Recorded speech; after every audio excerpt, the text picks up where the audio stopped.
everybody. Thank you so much for joining us for this Fireside Chat. We are extremely lucky to have an absolute forward thinker in the blockchain and casino space here with us right now, Heath. And I'll let Tim introduce himself briefly in a second, but today we're going to explore how some of the buzzwords that you're hearing that are within the blockchain space can actually be applied to an online casino in a whole world, casino-verse, I think you call it, Tim. And so you can get an idea of how all of these pieces are going to fit together in the future. But Tim, please, can you introduce yourself briefly to the crowd?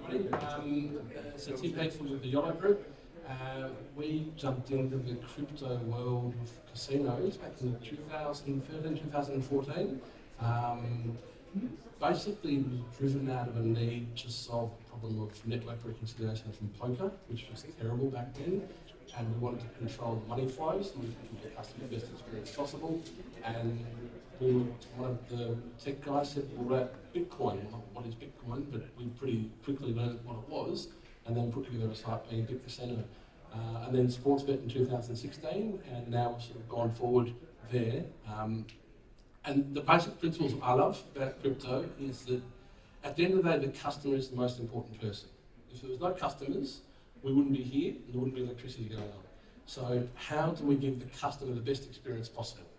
And for me, that has always been, how do we pay the customer when they win, and how do we pay them quickly? And if we can satisfy that demand, then we will win their trust and they will come back and play with us tomorrow. And that's the most important thing in any gambling house for the last 2,000 years. Crypto is the perfect way to do this because we all know the pain points of doing fiat payment processing. It's expensive, it's difficult, rolling receiver, chargebacks, whatever. All of a sudden, we're going to have this sort of trusted unit between two untrusted parties, being a player and a casino, before we built that trust with the consumer. And they could say, whether it could be two bananas. I'm very happy to take two bananas bet on Arsenal versus Southampton if we're not paying 4 bananas. We both trust what those bananas are worth, or what value you can derive from getting them. But in crypto, can do exactly the same thing. It's instant. You're paying pennies on a dollar for a transaction, and it can be $1, it can be $1 million. Doesn't really matter. So from the consumer side, that's been the most important thing on how do we help a player collect their winnings, which may well be in the casino. You get chips, you get bits of clay, because someone said, well, we'll pay you for that clay. And luckily now, with our Bitcoin and Ethereum around the world, there's enough traction, but people also value this casino chip, decentralized casino chip, and you can swap that for real fiat money if indeed you want to stay in the old world of dealing in the old money. That's been Web 1 world of where we are, and that's worked really well. We've been happy to be a pioneer in this space and push forward, really focusing on the customer experience. I think where we are now, Web 3, I'm already Web 4, but Web 3, Web 3 is about how do we simplify that whole experience again straight away. And I know, I'm sure you've got more questions to ask, but I'll just keep talking, so I enjoy talking about this subject. And I think when we look at Wallet Connect and MetaMask Connect, we still have casino sites there that which have username and password. Why? I hate passwords, I don't even use email anymore. It doesn't help me to have a more efficient, I'm time poor. I can't be more efficient trying to find what that password was. Let me connect MetaMask wallet with a casino site, have an encrypted public key, private key connection, and then open up a payment channel. So when I want to deposit, it's like open banking for a casino. I'm on the casino, move more money from my MetaMask wallet, click thanks, done by. Now, if we go back to a traditional casino, you can't, very difficult to buy crypto on an actual casino. Yes, there's the moon pays, the on-ramp, there's around networks, whatnot. But people, the credit card companies are saying, well, hang on, you're trying to bypass 7995 and do a 6021 MCC coded transaction, which is miscoding. But all of a sudden, if you can buy in that MetaMask wallet crypto, there's normal on-ramp network, and then you can open up a payment channel, the experience for the customer is secure, seamless, instant, that they don't need to worry about moving the money into play. They need to worry about enjoying the game. You can answer the question, why do people play on a casino? What triggers them to do that? Our job as industry professionals is to make that the most simplest concept, take away all the noise and say, simply connect, move, gamble. If you win, one click, money straight out. That's it. And that's where the web3 environment is coming forward. The hardest challenge, but we've always had username and password. Then your web 2 is, we've always had Google Authenticator, Facebook Authenticator, Twitter Authenticator, OAuth.com obviously is doing it. But you've got this username and password there that people are scared to give up that old way of doing it. What if our customers don't like it? But what about the new customers who are already living in this world and they don't know better. They don't know what a username and password is. And there are customers out there who don't use email and password. They use TikTok Authenticator, Gmail, Facebook Authenticator, Telegram Authenticator. So I think the world is changing, but the hard thing is how do we make a choice of what we need to do and actually make a decision, right, this is what we're going to do, because we know this is where the world's going to. We won't be sending faxes. We won't be using emails in 5 years' time. So we need to get a bug on this and push forward and try and disrupt and push it forward that way. Yeah, but I know, Tim, you're not here to do a sales pitch here to the crowd, but we do want to talk a bit about Casino.io, which is the project that you're working on, just putting into practice exactly what you just described. So can you talk just a bit about that specifically and where you are right now? Okay. So the first thing I'll say that crypto is not a payment method, it's a way of life or a way of thinking. And that's the biggest mistake, first of all. And what we're trying to achieve with Casino.io is how do we make the casino an Uber of casinos, where we're matching a banker and a player and put them together. And how do we let crypto be that seamless communication between the bankroll holder and the player? And if we can set that up, that we're looking after suppliers inside that environment, we're looking after the bankroll, that the maximum bet is a function of the Kelly criteria, it's a function of that bankroll. And we're saying that actually, if you play on this casino, you will also get the tokens, the bank token. But you can also buy those tokens. You get a derived income from the tokens, which is a vast majority of the GGR, or NGR in this case, derived from the casino. So all of a sudden, your players can become owners of the casino. Growing up, I wanted to run a casino, wanted to own a casino. Wanted to own a race course as well, and run a sports. And I think this can be sort of a way that people will be proud that you're a part of running a casino. And it might be one share, and it might be a million shares. But guess what? We're not saying this is the floating valuation of a token. Actually, it's derived on, we know in Yolo Group, we earn this year 2.12% on every dollar bet. Now, 96% RTP, 94%. We do a lot of live dealers, so it's 97.88%. So if we know that over many billions of hands, we can then say, if someone owns a piece of this casino, who, guess what, become our influencers and marketeers, they can now own the majority of the casino. We're just the rails, the technical infrastructure. We're just making sure everything connects together really nicely. And I even think if we did this, we can go to suppliers and we can say, you can also own part of this casino, and guess what? If you want to buy the tokens off the people who hold part of the bank tokens, you can then give out 2x tokens on your game at the top of the lobby, and players will go and play there because they can earn more tokens and earn more ownership in the casino.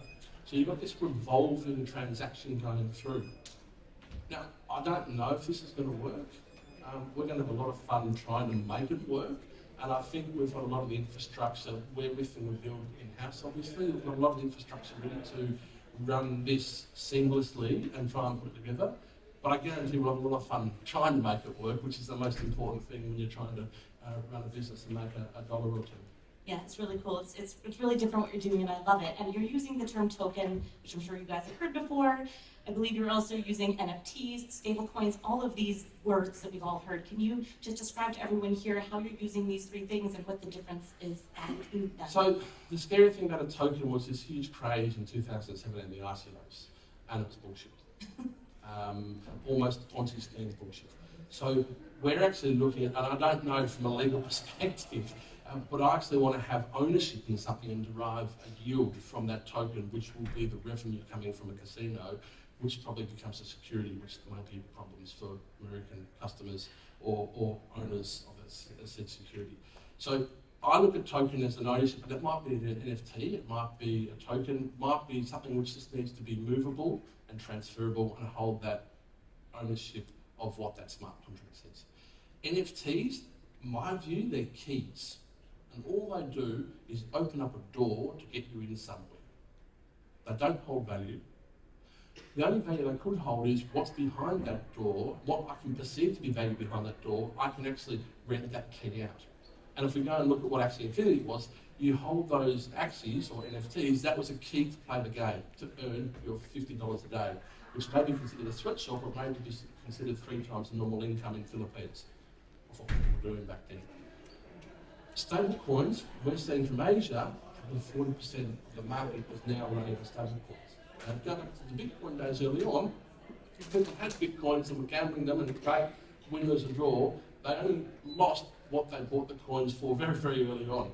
Nowadays, we're finding as we've got through that sort of early adopters of Bitcoin and Ethereum, now people are actually using euros or dollars or pounds to buy their crypto, and they're more concerned about having a lack of volatility of their gambling experience, and they're now moving to USDT, whether it be on Tether or USD.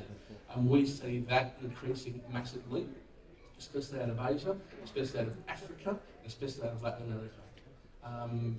And that's a really, really exciting part. Yeah, I totally agree. And I also find micropayments really exciting. Being able to get really small amounts and getting your payouts instantly, moving things around really quick. How are you able to do that? Well, as I was advised to say, if we use the Polygon network and the sequence wallet, then we can have micropayments, which means you can then have a 10-cent transaction. Now, normally in the third world, you wouldn't want to deposit with less than $20 because of the fees associated with processing that money. But now we can go back and have a 1-cent transaction. Because the way the layer 2 chains are set up, and please correct me if I'm wrong here, I'm not that technical, but the way it's done is that you can now have a 1-cent transaction or have a $1 million transaction, and there's no difference whatsoever. Now, if we start bringing in Bitcoin Lightning Network, which is an open channel above Bitcoin Network, money will go back and forth without any cost at all, and you're only paying when you bring it back down to the first layer. Apparently, they told me. But fundamentally speaking, we're 10 years into this crypto world. Credit cards are 70 years old. Look at the banking systems. Finally, we're getting open banking network. It should be a tokenized authentication and everything, but it's lagging behind. So yeah, micropayments certainly, but it's not just for gambling, it's also for writing content. We had a project in-house, and it was like, we want to have an Uber of content writing, and you're paid $14 in USDT. Or whatever the person who wants to buy the article will be able to pay you that, and we just like to take a percentage of the transaction as the escrow agent between the two parties. We provide that trusted network. But that way, I need an article on this, I'm going to pay $6.50 for it. Okay, I'm going to write this article, you're going to pay me, everything's good. And then you can grow that network out of content writers and content buyers and try and build a system. Now, it didn't work for whatever reason, we had too many projects, but one day we'll come back and do that because I think it's a good idea. Yeah, I love the idea of the micropayments. I know that you guys have probably heard about high fees and BTC and Ethereum, for example, and Tim just explained one solution to that, which is Lightning Network, so he has heard. And there are other blockchains that do offer very low transaction fees, so you can make these payments really easily without getting hit with a $5, $10 fee. Yeah. Really, back in the year or so, the Ethereum gas prices were crazy. they were ridiculous, yeah. And it was pretty scary. You kind of onboard a new person to it and they're saying, well, hang on, why am I paying $38 in gas fees when it's For digital art. So, but remember, it's an evolving technology. Yeah, and I think that's really important. We're just at the beginning of the curve. And Tim, you have a really interesting definition of metaverse. I'm sure all of you guys have heard lots of definitions of metaverse.